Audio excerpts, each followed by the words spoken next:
Yeah, I would say let's get cracking.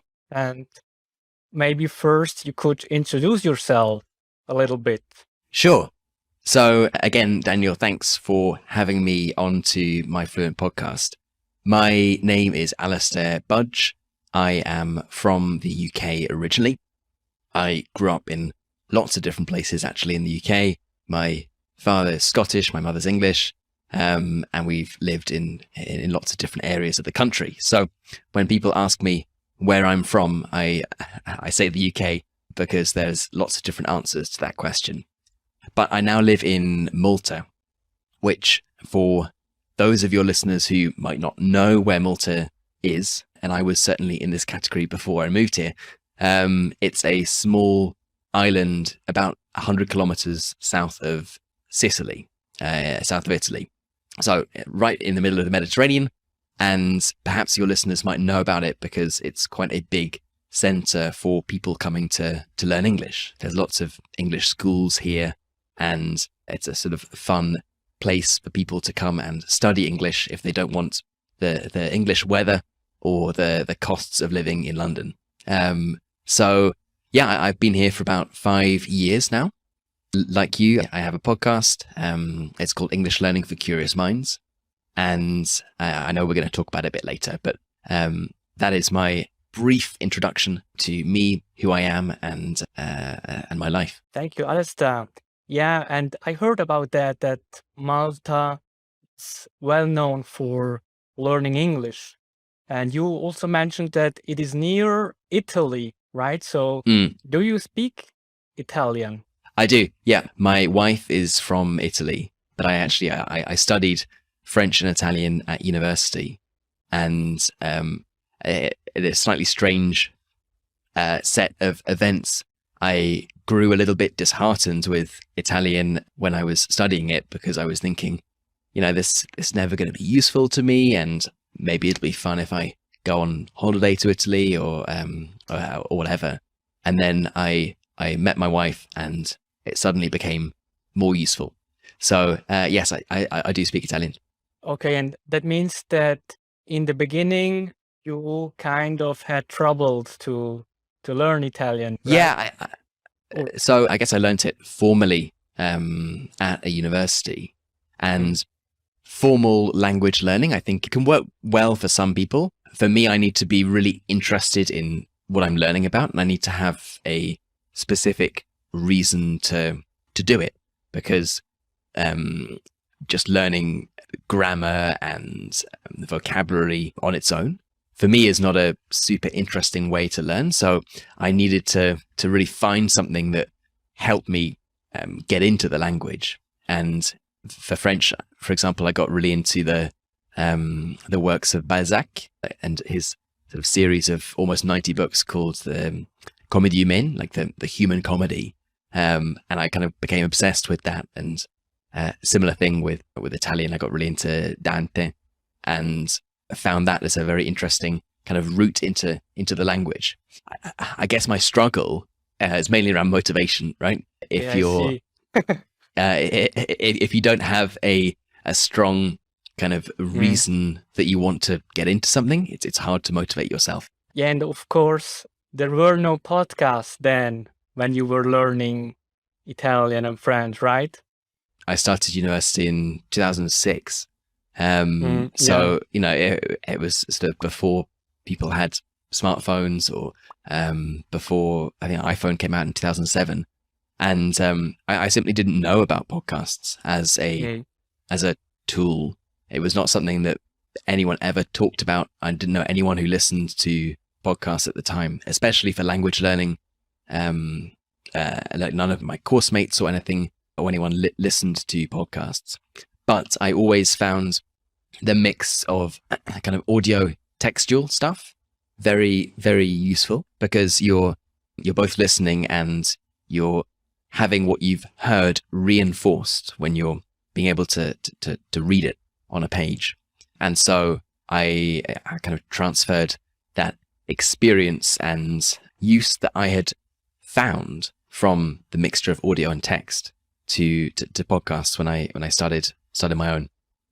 Okay, I see. So this was kind of your main method to learn languages, or were there other methods? Well, at universities in the UK, you're not really given a huge amount of work. It sounds like a strange thing to say, but if you're a languages student, you're kind of told to start, and then you're given a little bit of stuff to do, but you kind of return 4 years later after various exams and stuff, and you're almost expected to have done it yourself. I was probably not the ideal student. I'm happy to admit that now. But yeah, I had a lot of success, I guess, with like listening to radio, I guess, which is a similar idea to podcasts. Just you've got to, you can't repeat or anything. And yes, kind of listening, I think, is hugely beneficial and often overlooked by people. Yeah, absolutely. I agree with you. And the question now is, why exactly should we learn with podcasts? So I think that podcasts have got some fantastic benefits that that probably most people aren't completely aware of. So number one, there's just such a huge variety of podcasts available. So if you're a football fan, there are podcasts about football. If you want to learn about history, there's hundreds or thousands of history-based podcasts. There's certainly something for everyone. They are accessible anywhere at any time. So slightly different to the radio, where you know, at least 15 years ago, you'd have to turn on, hope there was something that was interesting, and there was very limited possibility to follow along with subtitles or transcripts or anything like that. So one of the reasons I'm so excited about the possibilities of podcasts is the flexibility that they offer. And I think when combined with things like transcripts and vocabulary, and when podcasts are turned into a learning resource, I think that's when people really unlock the power of podcasts. So what I know that lots of people do is just sort of put one on in the background when they're shopping, or going for a run or driving or something like that, and they're kind of listening passively, which can be great because you're kind of getting some English input for free. Really, you're sort of doing something else and learning at the same time.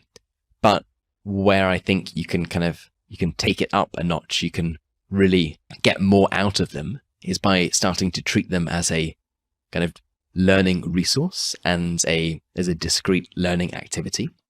So doing things like saying, every day I'm going to sit down for 20 minutes and focus completely on this particular episode, and I'm going to sit down with my pen and I'm going to note down interesting words or phrases. I'm going to make a point of pausing and going back.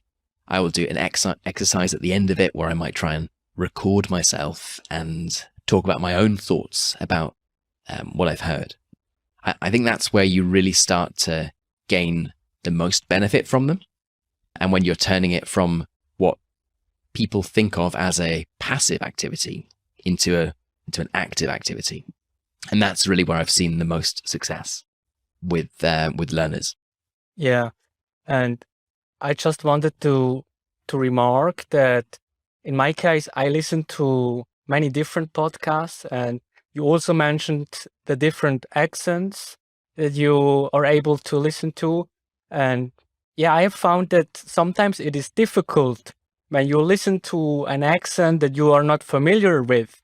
But then after a time, then you get used to it, or you get to know it, and then it becomes very easy to understand. And this is so beautiful, in my opinion, because yeah, like a couple of years before, you were only able to listen to a few accents. Nowadays, you're able to listen to the whole world. Yeah, it's incredible. Indeed, and I think that one of the other many advantages of podcasts is that anyone anywhere in the world can listen to any kind of accent, listen to anyone talking about anything. And so really there's no excuse to not be getting that level of input, because also podcasts are free to listen to, right? So there's no cost, there's no kind of waiting. It's very easy to do. It's an open source kind of a protocol, so anyone can get it on any app, and it's just so easy to start. And one of the mistakes, I think, and I don't like to criticize, but I think it is a mistake. One of the mistakes that I often see is people thinking that they can just only talk, and that will the more they talk, the more they will improve, and the more they will kind of build their vocabulary and things like that. That's especially a mistake with non-native speakers who are just talking to other non-native speakers, and that's something I see quite a lot in Malta. So there's lots of people from all over the world who are only practicing English with each other. Of course, speaking is a good thing to be doing, and I think that's great. But you have to combine that with input from native speakers, where you are really learning how native speakers use language. So you're picking up all of these different kind of words and phrases, sentence structures that are used by actual native speakers, which you can then use in your own speech. So my ideal diet, I guess, from a language learning perspective, is for someone to listen to multiple podcasts and use that as a source of input, right? So you're picking up new words and phrases from these podcasts that you're listening to, but then you're making sure that you put that into practice. There's an example I talked about on one recent episode of a German lady who I spoke to, who makes a particular note of, in every podcast episode she listens to, she says, right, I'm gonna write down 5 or 10 interesting words or phrases in my little notebook, and then when it comes to my conversation classes, I'm going to make sure that I tick off those words or phrases, because that's how you really build your vocabulary, right? It's not just listening and kind of hoping that somewhere in the background you'll be able to remember it when you want to use it. You need to start using it as soon as possible and as frequently as possible. Yeah, actually, I like that. And also, I made some notes from one of your episodes. For example, you said something like, let's get cracking in one of your episodes. So I noted you it said down. That just now. Yes, and and I used it here, but it was the very first time that I used these expressions, right? And even though I knew what it meant before, I didn't use it actively. But by doing so now, I think that it's a great way to implement it in my speaking, right? And also you mentioned about taking notes.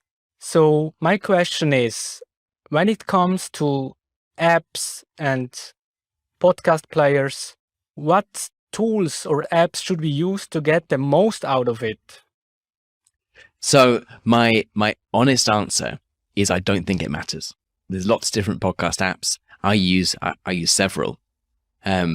What they will allow you to do is, add almost any podcast to the app, play, obviously play the episode, normally play it at different speeds as well, which can be useful if you struggle to catch a particular, if you're speaking too fast, then you can slow them down. Similarly, if you want to give yourself a bit of a challenge, you can speed it up. The difficulty with inbuilt podcast players is, unless I'm mistaken, none of them will have kind of transcripts or subtitles facility inbuilt. So if you're looking for that kind of stuff, then you probably need to use a website that has that in it. So a podcast that is built for language learners. So not to sound overly promotional, but that's why one of the reasons why I started my podcast, to have all of that kind of functionality so that people can use it as a language learning resource. But having said that, the podcast players are excellent for discovering new episodes and for listening. And I would certainly use those as a kind of as a way to listen and do stuff like take notes and kind of work with what you're listening with. Yeah, in my case, I try to not break my flow. When I am listening to an episode, I try to enjoy it. And then if I come across one expression, then I make a mark or a remark. And then after I have listened, I go deep dive. And as you mentioned before, to make it like a more structured more conscious, let's say, and that I work with it. So there are two components. One is getting a lot of input that I really enjoy, and then of course I will learn something, but the real power comes when I use the same source and then focus on just certain elements or certain parts. That's at least how I try to do it, and for me it works. And I think that is completely not that there is a right or a wrong way to do it, but I think that is how I do it as well. So you're first listening for enjoyment because you find a conversation interesting, or you're learning about something that interests you, and then you can recap and kind of listen through with your kind of super looking out for words or expressions. And what I always advise people to do, especially if they're listening to a podcast that is less conversational, that has more specific vocabulary, is to listen out not for weird words that you might not encounter in kind of normal speech, but listen out for ways in which people kind of start and end sentences, let's say, or native type of expressions. So you gave the example of saying, "Let's get cracking." That's not that's not a strange word. It's a way to move from one idea to another. And I think podcasts can be excellent for learning those kinds of expressions that just make you sound more natural in a language, and that we can't find in any textbook usually. Plus it would be really boring to learn those types of things in a textbook, and you probably wouldn't learn the right context anyway. So I think that's the kind of stuff that you can really get from podcasts that it's hard to get elsewhere. Yeah. And what skills can be improved by listening to podcasts? We kind of touched on different things already, but maybe you can wrap it up again. So I think what most people believe is listening to podcasts only improves their listening skills. And that is, of course, true. I think if you're doing something that is predominantly listening, then your listening skills will improve. But there's lots of other kind of components of that, and there are also other skills that it will help you develop. So first off, it will help you with your pronunciation, because if you don't understand the difference between different sounds, then you're not going to be able to pronounce them correctly. And so one thing that I always advise people to do is pay particular attention to how different sounds are pronounced and how people go from, one word to another.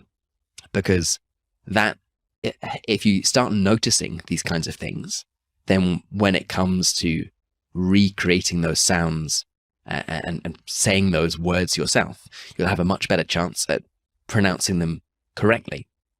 So listening is a fundamental part of pronunciation, and some people don't quite appreciate that. So in terms of what it helps you improve, it certainly helps you improve listening. It helps you improve your pronunciation. If you spend time and effort focusing on kind of vocabulary development and on listening to specific words or phrases, then it's going to help build your vocabulary far more quickly than just going through a vocabulary book, or even just having conversations with other non-native speakers about kind of day-to-day things. Because if you're listening to podcasts, you might build more natural type of more natural vocabulary and potentially also more specific vocabulary. There's other elements to podcasts as well. And there's other activities that can be done with podcasts as well in terms of things like shadowing, which is something that I've seen a lot of people having success with. For those of your listeners who don't know what shadowing is, it's a technique where you listen to a piece of audio and then very shortly after, or even at the same time, you repeat exactly what the person has said. So you're essentially parroting, you're copying what that native speaker has said. And that can be excellent for kind of building fluency and confidence, because you're essentially you're doing what a native speaker is doing, and that is kind of one definition of fluency, right? Of speaking like a native speaker. So podcasts, especially if they come with transcripts, can be incredibly useful for that, because it's kind of the ideal resource. You're copying a real piece of native text, and you have the transcripts in front of you to help you, so you don't have to transcribe it, and then you're kind of cutting out one step. So I see a lot of people actually kind of using podcasts for their shadowing benefits. I am one of them, and Great. It's a very powerful way, but of course you need to do it consistently, right? Then it's really powerful. So it comes down to be mindful. It doesn't serve you if you shadow 4 hours and then you stop for 2 months, right? Now it's not how it's gonna work. You said at the start that I was allowed to ask you some questions. Of course. What did you find it difficult to get into shadowing? And did it seem strange to you at the start? Yes, it seemed very strange at the start, but it's just a matter of getting familiar with it. But then after a time, it's really a thing that I like, because you see the results, right? And very quickly. And that makes you very confident. And what I suggest is to take a walk. So you can do an activity and then you can speak to yourself, so to say. So you get your exercise, and maybe also in a place where nobody can see you, then it's all good. But yes, in the beginning, it was very awkward. But I think you are a testament, a prime example of the kind of benefits of this kind of activity, both for your fluency and confidence. I'm sure. Thank you so much, Alastair. I'm not sure because we don't know each other so well, but I imagine that if you hadn't done this kind of activity, then it would be a lot harder for you to start a podcast in English as a non-native speaker.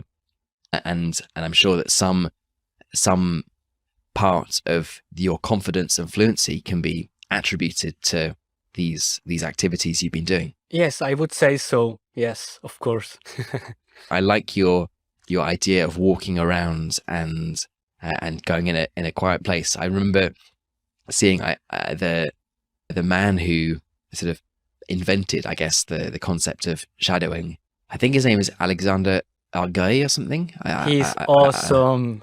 I probably mispronounced or forgotten his surname, but I can remember vividly seeing a clip of him kind of marching up and down, doing shadowing in Mandarin, I think, and thinking, okay, that's a serious exercise.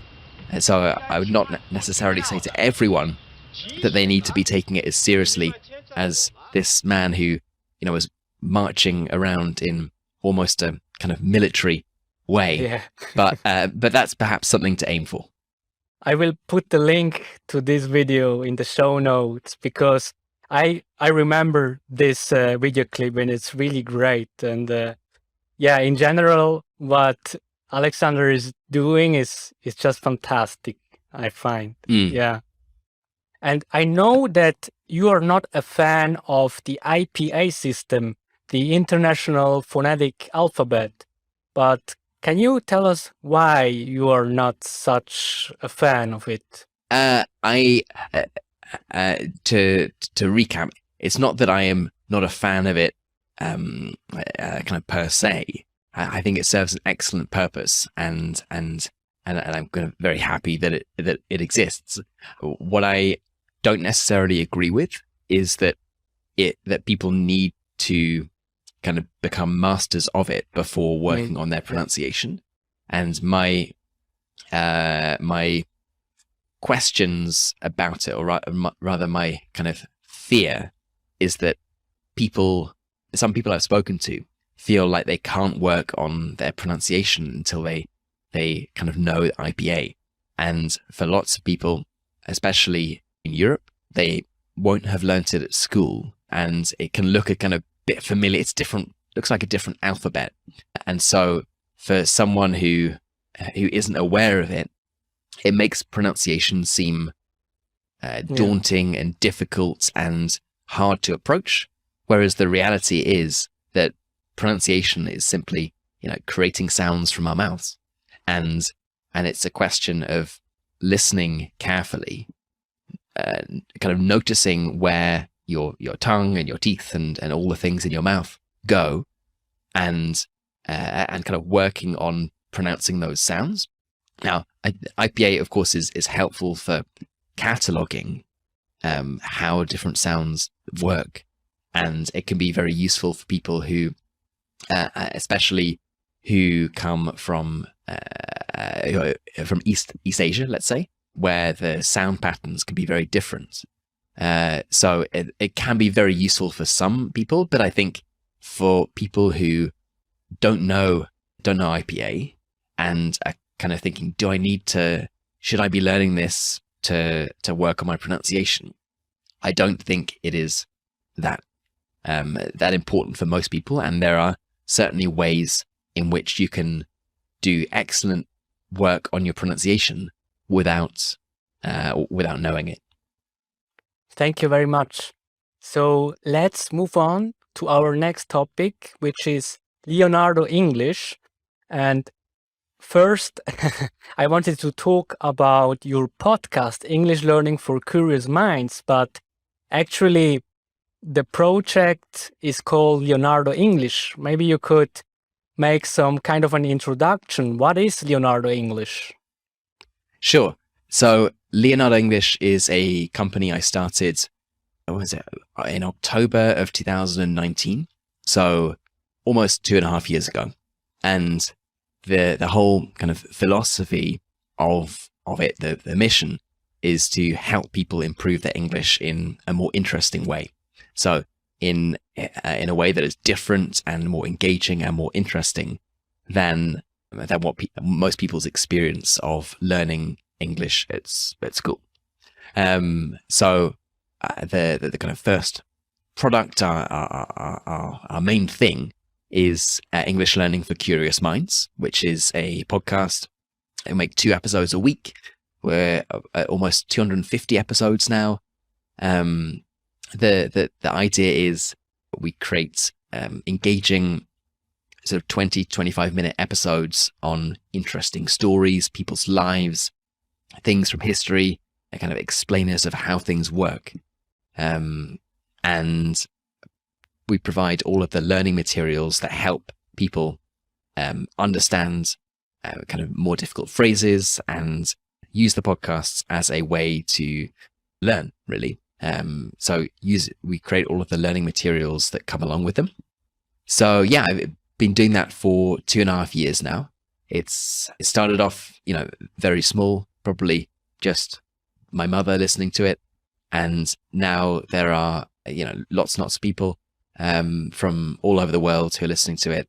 And it's become quite a big thing, which is great. I'm super happy to see that it's helping people and that they are enjoying listening and learning with it.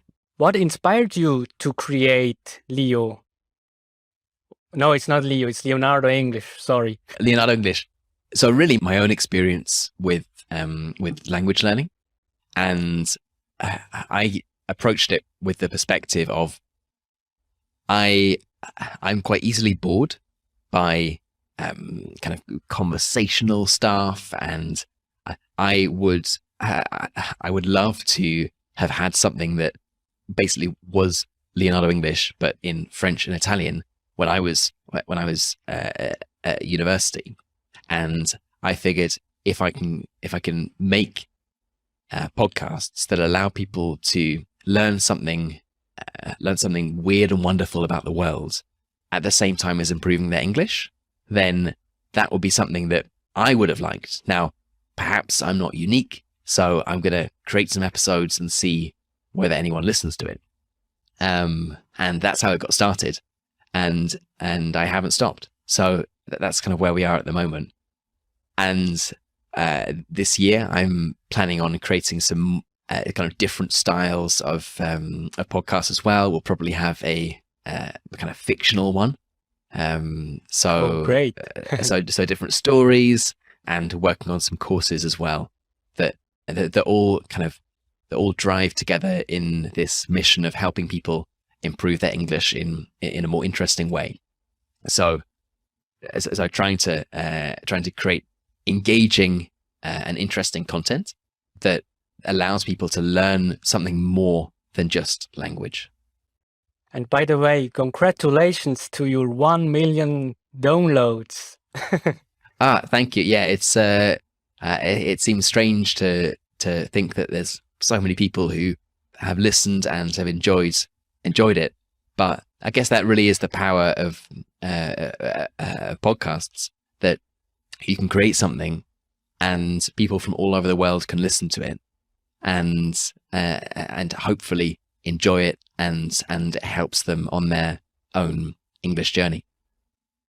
Yeah, and when I discovered your podcast, I know it from the very beginning, and I just knew it. You're an early fan, so thank you for your continued support. Exactly, and I just knew it that it would blow off, or how do we say it correctly?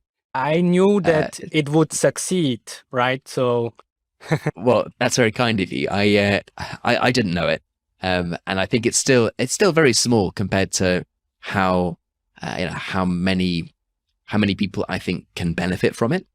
So there are, I think, something like 1.5 billion people learning English around the world. Of course, to different kind of levels and different ages and all these things. But there's so many people who are actively working on their English, and there's so many people who are in this stage of probably feeling like they should be working on their English. They should be improving it, whether it's for work reasons or family reasons, or just because they want to start accessing a course in English, or just for personal interest. And also people who have perhaps not had such a great experience of learning English at school. So many people. So my view is that this podcast is absolutely tiny compared to how many people it could potentially help. Yeah, we will talk again in 1 year, and then it will be even 10 millions maybe. Who knows? It's very strange, and I'm just very happy to see that it's helping people and that people continue to listen. Because I guess if people didn't like it, then they just stop. Yeah. I noted down some of the episodes. I mean, the name of some of your episodes, and I want to read it out. Okay. So, Diego Maradona, 146. Then A History of Wikipedia, 190. And it's just, I have to listen to it afterwards, because these are topics which I am interested in. And this is a great way, because, I mean, this is fantastic because there are so many different topics. So there is something for everyone, right? So another one is The Real Peaky Blinders, 220. And this is actually a Netflix series, and they are speaking in a very how shall I say it, in a peculiar way, with an accent which is maybe not known to a lot of people. But I Yeah, kind of love that. they speak in what's called a Brummie accent, so it's from Birmingham. And another one is The Great Sting, 233. And here I am wondering, what is it about, The Great Sting? So that is about a period in the history of London.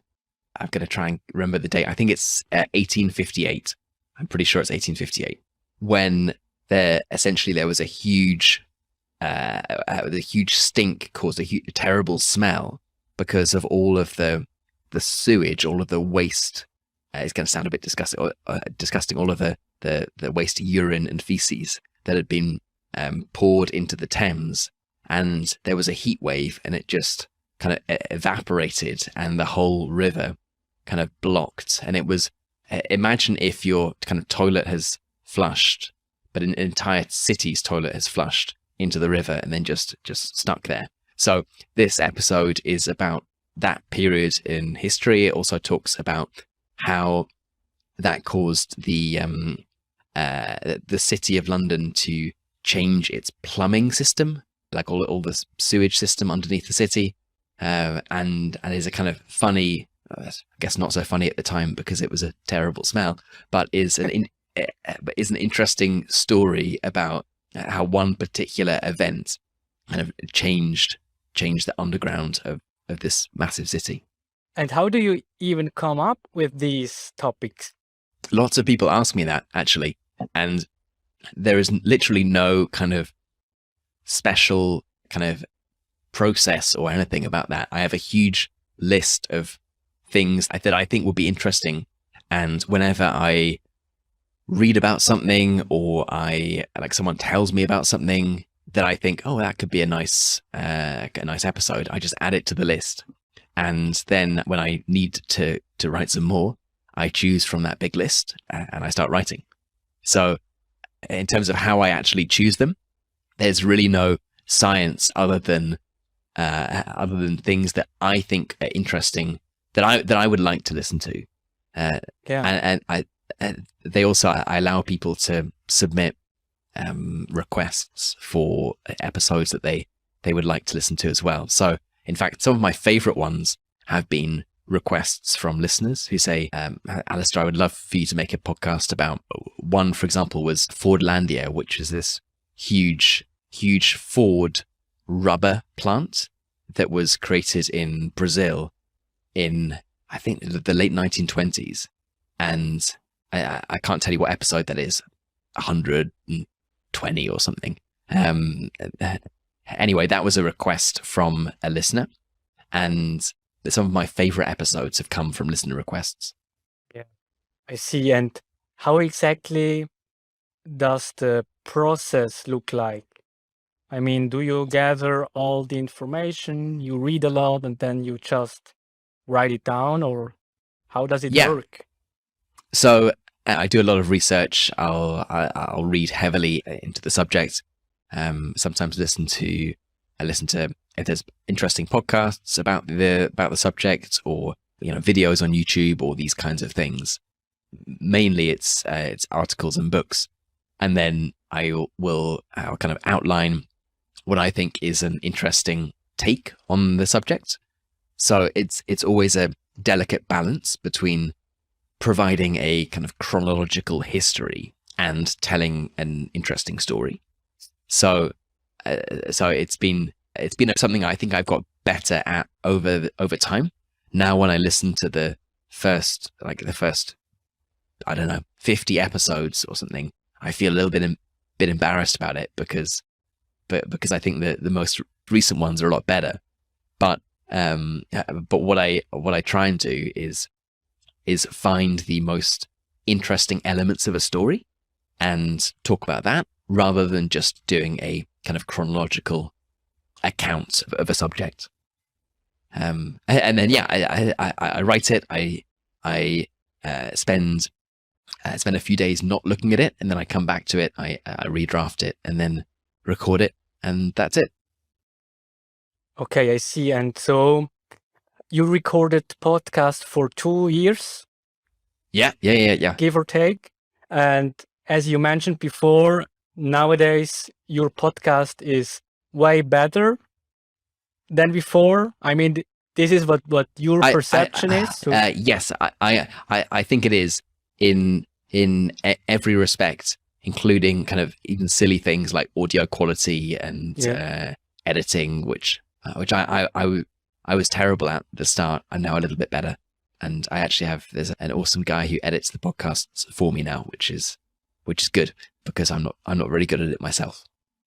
And I listened on your episode. You mentioned something like you had about 250 interviews. These were all members. Yeah, indeed. So this is also great. I mean, this is a huge amount of interviews. And could you also improve your interview techniques and so on? Or what did you learn from conducting all of these interviews? So most of these interviews, they're just introductory calls with people who've decided to become kind of members of Leonardo English. So just to clarify what that is, the kind of business of Leonardo English is we have a membership where people can subscribe. They pay either a monthly or an annual fee to get access to all of the bonus episodes and all the learning materials. So we make one episode free for everyone a week. But if you want to get 2 a week, or if you want to get the transcript and the vocabulary and the subtitles, and also kind of access our community and come to events and things like that, then there's a membership fee. And for people who sign up for the year membership, I do like an introductory call. The objective of that is to kind of find out how podcasts can fit into their own language goals, because people have very different reasons for wanting to learn English, and they've got very different skills they're trying to develop. Like a coaching. I guess it's more like a coaching, yeah.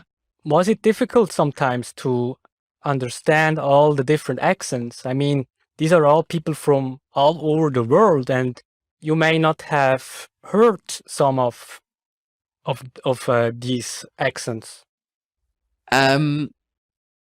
I can't think of a time where it's particularly difficult, just because the majority of people who have decided to become members are kind of intermediate to high intermediate already, and their speaking tends to be quite good. So I haven't found it difficult to understand anyone yet. And I think I also, some native English speakers are really bad at understanding non-native accents. I live in a country with lots of non-native speakers, and my wife is a non-native speaker, and I spend a lot of time speaking to people in English who are using English as a second language. So I think I've developed my skills a little bit at understanding what people are trying to say. So yeah, I haven't had any trouble so far. Okay, so what about if someone is a beginner? So is this too hard for beginners? English Learning for Curious Minds? The podcast? The podcast. Yeah, so I think it is a bit too hard for beginners, because it is sort of native level, but spoken more clearly and with harder words explained. And all of the learning materials are in English. So it does require a kind of intermediate or above level of English. Yeah, I would not recommend it for a beginner, because I think it would be too difficult. Okay, yeah, that makes sense. And what about the forum? Because members are allowed to be part of a forum. So what is the forum? It's essentially a way for people to, a place for people to discuss parts of episodes. We run challenges that will go through there as well. Can you give an example of a challenge? Yeah. So there was quite a fun one that we did last year, which was all around kind of vocabulary building. I think it was a month. Every 3 days, there was 10 different kind of slightly unusual words or phrases that were provided to people in the challenge. And they then had to write a piece of text, I think maximum 250 or 300 words, using those words or phrases. So it was a fun thing for people to take part in. Plus, everyone who was taking part could see everyone else's text. So one really fun thing that happened was that people started creating stories and finishing each other's stories, and the characters were kind of interacting with each other. And it was a really fun way of kind of using language. And I know lots of people were kind of waiting very eagerly for the next task to come out. And it was a very good way of kind of building community, because I think for lots of people, language learning can seem like quite a kind of solitary activity, quite a lonely activity, especially for people who, are independent language learners not living in an English speaking country. And so it's just nice for people to know that there are other people who are going on the same journey, who have the same struggles. And if there are, multiple people that can support each other, it just makes the process a lot easier and a lot more fun. Yeah, and I could imagine that some of your members became eager to start their own podcast. So did that happen? I don't know, actually. I'm not quite sure. Well, I do encourage people to record themselves and to kind of use the podcasts as a way of kind of practicing, kind of recording themselves and recording their thoughts. I don't know whether anyone has kind of taken the next step and been as brave as you have, and actually kind of hit the publish button as well as not just the record button. But I think I would definitely, if anyone is listening, if any Leonardo English members are listening, then I would definitely encourage you to start. I will be a listener, and I'm sure other people will be as well. Awesome. So where can we find you on the internet? On the internet, the place for Leonardo English is leonardoenglish.com. If you want to listen to English Learning for Curious Minds, it's available wherever you get your podcasts. So whether that's Apple Podcasts or Spotify or iBooks or anything like that. And that's it really. I mean, we're also on Instagram and things, but I mainly direct people to the website. I think that's the best place to keep in touch. There's a newsletter and things. So leonardoenglish.com/newsletter, I think, is the best place to be completely updated with everything that's going on. In any case, I will put the links to the show notes. So yeah. Do you have any favorite expression in English?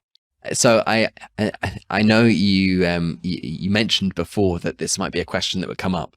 I instead of saying a favorite expression, I wanted to add a favorite word with numerous kind of varieties of it.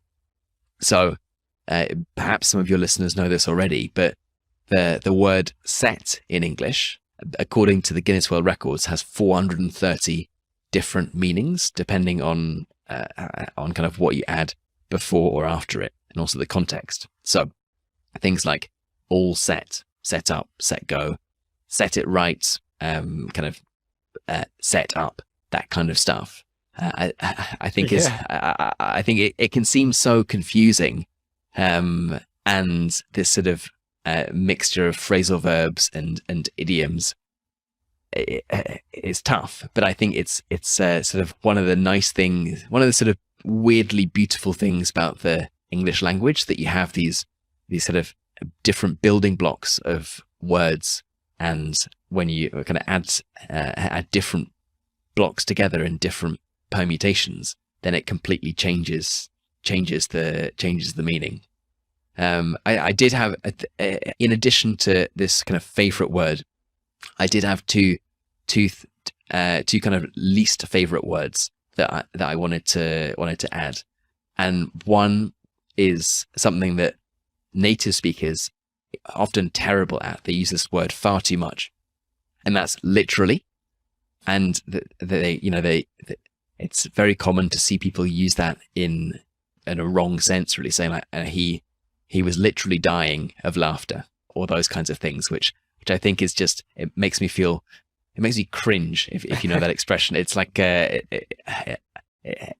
it's a very strange use of language. And then my other little personal battle was with people on YouTube or Instagram or things like that, telling non-native speakers that they should stop saying words like very, or don't say good, say marvelous or fantastic, or don't say very, say incredibly or magnificently, or things like that. I think non-native speakers should continue saying very and good, and they should be very happy to say very good, because that is how people speak. And I know that some slightly artificial language exams like IELTS or things like that perhaps punish you for using these kinds of words or phrases, but ultimately you will sound a lot more natural if you start saying things like very, very good rather than saying like incredibly fantastic. It just sounds very, very, very strange. And I don't know how many times every day I say very or I say good, and that is not due to not knowing these other words or not having them in my vocabulary. It's that very and good and words like that are in many cases the most appropriate words for what you're trying to communicate. And ultimately, the role of language is to communicate an idea from one person to another. And these simple words are often the most effective way of doing that. Yes. So my last passing thought is my favorite expression, not very good, of course, but is saying to people that you can mainly ignore anyone who tells you to stop saying very. Yeah, I love that. I love that very much, because we shouldn't overcomplicate it, right? As you said, communication is important. And thank you very much. It was really great chatting to you. And do you want to add something in the end? I would just like to say thank you so much to you for inviting me onto this. And I think what you're doing is absolutely fantastic. I would certainly not have the confidence that you have to have started a podcast in a language that's not my native language. And you're doing an absolutely fantastic job. So I think you are an inspiration to any non-native speaker. You should be super happy with what you're doing, and I think you should be very proud of yourself. Thank you very much. That is really kind of you. And it took me more than 2 years to begin with the podcast project because I was so scared.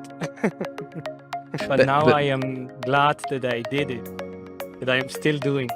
Perhaps your example is just is a fantastic example to other people, that once you start doing anything, the vast majority of people will support you and think that you're doing a great job.